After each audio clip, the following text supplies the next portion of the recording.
Barack Obama in August of last year, quote, "In the first 100 days of my administration, I will travel to a major Islamic forum and deliver an address to redefine our struggle.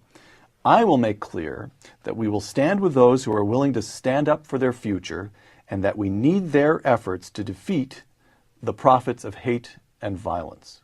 Close quote. What do you make of those two? I think Barack Obama has a lot more faith in verbal interactions than I would.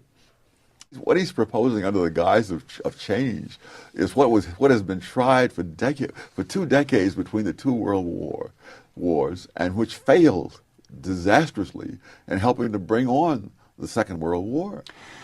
Barack Obama's plan for defense spending as of last year, I'm quoting his speech, "I'll stop spending $9 billion a month in Iraq. I will cut tens of billions in wasteful spending. I will cut investments in unproven missile defense systems. I will not weaponize space. I will slow our development of future combat systems, and I will institute an independent defense priorities board to avoid unnecessary spending." Close quote. Well, that's straight out of the 30s. There were people who were saying Britain should not. The British Labour Party in the early to mid 30s voted consistently against defense spending, and they argued that our security does not depend on armaments, but on disarmaments. And so when Chamberlain went to Munich to talk to Hitler, it wasn't just his own party, the conservatives, who applauded him when he came back. It was the Labour and liberals as well. He was probably the most lionized man among Western leaders, perhaps, of the past century. You mentioned I think you would call it a naive view of world affairs, that he places a great deal of faith in rhetoric, the ability of rhetoric to solve global problems. This reminds you of the 1930s. It reminds you of Neville Chamberlain. I read you a quotation of the notion of spreading the wealth around, and again you said that's perfectly pure socialist doctrine from the 1930s. Would you argue that this man is the most left-wing, or the purest embrace of the unconstrained vision that we've seen in American politics since when? Since the New Deal? Since the Great Society? Been American politics. Really? Yes. I mean, even FDR, pulled back on some things. But Obama really, he does have the unconstrained vision, which is really an elitist vision. It says, I know what is the best to be done, and I will do it. When he says, I will change the world, you realize this is a man who has actually accomplished nothing other than advancing his career through rhetoric. And it reminds me of a sophomore in college, who thinks that he can run the world because he's never had to run anything. And you can believe that only until you have personal responsibility for consequences. And that's when it gives you a little bit of humility.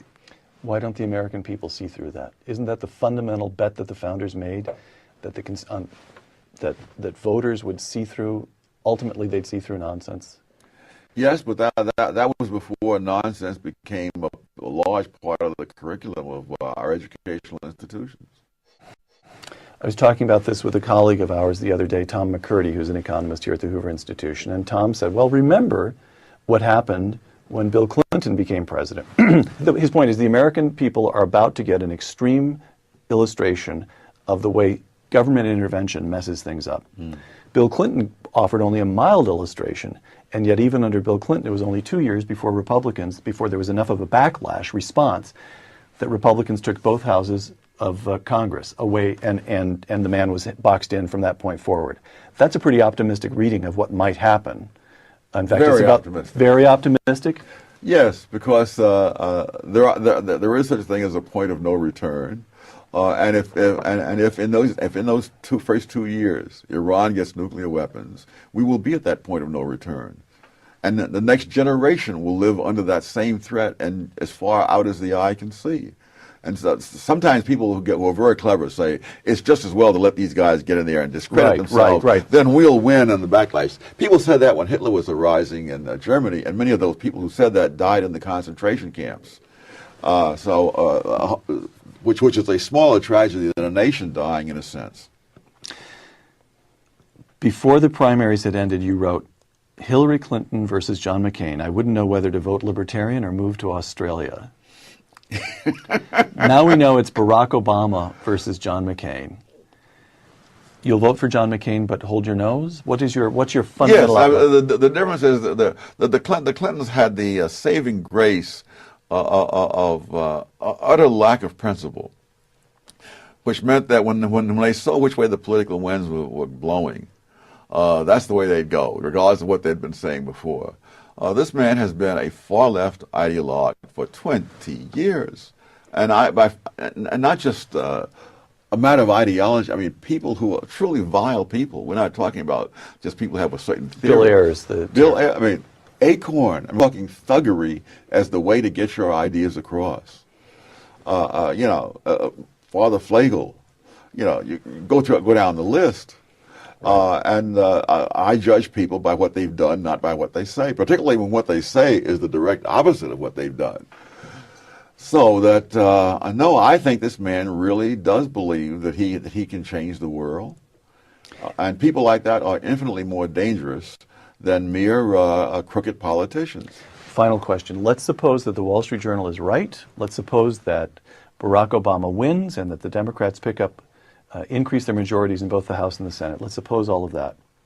What would be your advice to young people dedicated to free markets, individual liberty, and broadly speaking, to the constrained vision that you write about in A Conflict of Visions? What do you do if something like this happens? You do whatever you find you can do under those conditions, which you can only learn by experience. But it's a little like saying, what advice do you give to someone on death row when they come to take him down to the gas chamber?